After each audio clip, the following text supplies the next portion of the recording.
Some critics of President Biden fear that he won't just stop with the pardoning of his son, Hunter. Mainstream media has reported that Team Biden is considering preemptive pardons for people like Anthony Fauci and former Congresswoman Liz Cheney. On the pardoning of Hunter, supporters of the president said that he just did what any man would do for his son. Independent journalist Matt Taibbi has some thoughts about that explanation. And here to elaborate is Matt Taibbi himself. Thanks for joining us, Matt. Thanks for having me on. So let's just sort of summarize what your argument is about this. You're not a big believer in the paternal care explanation for this pardon, evidently. Well, I mean, I'm actually a big believer in the presidential pardon power generally. I think the intent of it, if you go back and look at the Federalist Papers, was to provide a check against institutional power. And look, voters know that they're giving presidents this authority when they vote them in. And it's one of the things that we expect, that there's going to be this kind of thing at the end of a presidency often. And we've seen that in my lifetime, certainly. But the Hunter Biden pardon is a little bit different because it's cutting off an investigation that may have led to some other very interesting places, which is why the next problem of the rumored preemptive pardons of a whole range of people, as you mentioned, that might be much more problematic. Yeah, I like that you bring that point up. I've mentioned that a couple times. You know, while I'm extremely critical of the actions Biden has taken here, not so much with the pardoning Hunter for the gun charge, but for exactly as you said, closing the door to a future investigation of corruption or influence peddling.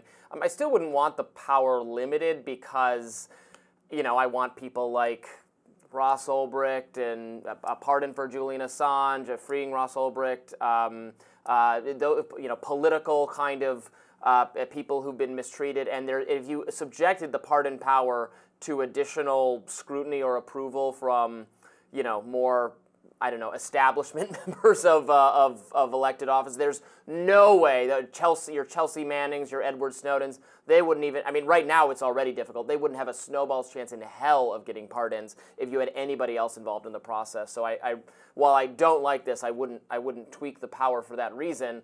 You know, what is, you've written so much about Russiagate and, you know, the national security states' interventions into media narratives around these things. What do you see as being lost if we're no longer going to be looking at any of the Hunter Biden stuff with Ukraine, et cetera? Well, that's not a story that I know a ton about. I mean, we did some work on the whistleblowers that were behind in the IRS and who were commenting on the FBI investigation and where that was leading and not leading. My understanding is that there was a whole range of shell companies that that would have been looked at going forward. Not just Rosemont Seneca, right, which is the famous one that people know about, but there are others that need to be looked at, I think, because there is significant suspicion of wide-scale influence peddling. So that's disappointing. But I think it will be even more dangerous if they cut off investigations into, say, the origins of Russiagate or things like the origin of COVID or the government's response to COVID. There's a whole rat's nest of stuff that I don't think the country can afford to see preempted by a wave of pardons. And by the way, I agree with you about the pardon power. If it wasn't just invested in a single person, if they had to create another committee, that's the whole problem, is that these institutions, they're impregnable. Once you get an institution involved, that's when you get somebody who stays in prison for life, and that's why you need it to be in the hands of a single person, theoretically. So I'm not in favor of cutting back the authority. It's just that in this case, it doesn't look great. In relation to the preemptive pardons, Matt, I mean, it seems like basically a large part of your concern is the idea that if those pardons were indeed issued, it would choke off investigations that would be worthy investigations in your mind, if I have that correct. So that is true across a range of issues, across a range of the names who have been mentioned as potential preemptive pardonees, if that's the correct phrase. Yeah, absolutely. Some of the names that they're talking about include Senator-elect Adam Schiff, He was prominently mentioned in the Politico piece that was floated out there not by, conservatives or critics of Joe Biden, but clearly they came from congressional Democrats, the sources in that story were. So they're floating the idea, it seems. And the three names that were mentioned were Anthony Fauci, Liz Cheney, and Adam Schiff. And that right there, you see represented three major avenues of investigation. One is Russiagate, the other is COVID, and the third is the J6 investigation, which Donald Trump has talked about being interested in. I know less about that one. The other two, though, I know there would be significant interest in going in a wide variety of directions, not just on the part of Congress, but also the incoming executive branch enforcement agencies. They are rearing to go and look at some of those issues, and if there are pardons of some of the key figures, that will be very difficult for them going forward.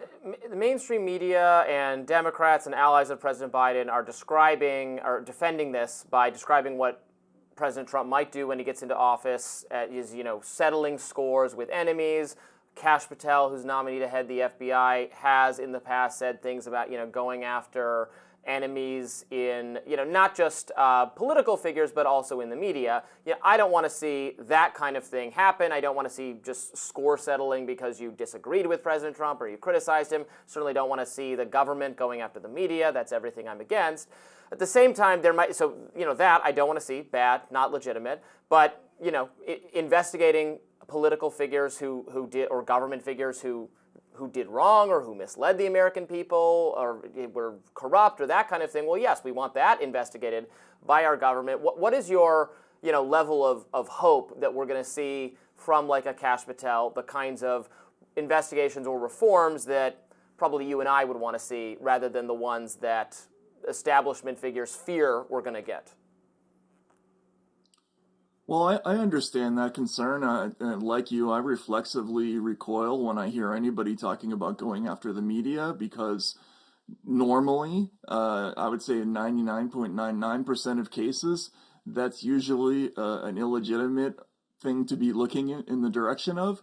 There are rare instances where journalists can technically be in violation of the law for reporting things, and President Barack Obama actually broke the seal on those kinds of investigations by launching 8 different Espionage Act cases that went after leakers in media cases. And one of those involved a media figure who was named as an unindicted co-conspirator. And that was James Rosen at Fox, or Rosen, I'm sorry.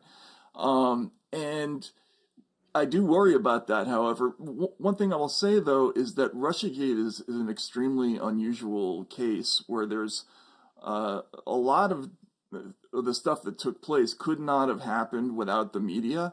And there may be some situations where there were media figures who weren't exactly acting in the traditional way that we would expect a journalist to act. In other words, just reporting on stories that were handed to them.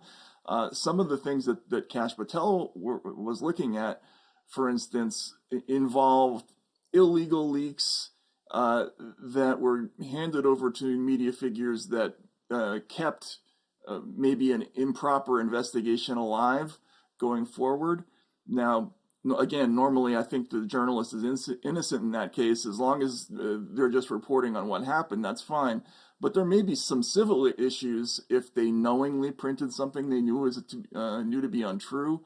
And he's said that, I haven't sorted out yet whether that's going to be civil or criminal. So I'm hopeful on that score. Also, we do still have the justice system to protect us against overreach if they are going to go in that direction. And I would hope that they're not going to go in that direction, because that would be a huge political loss for them if they did. Matt Taibbi, thank you so much for joining us today. We appreciate it. Thanks a lot, Robbie. Neil, take care.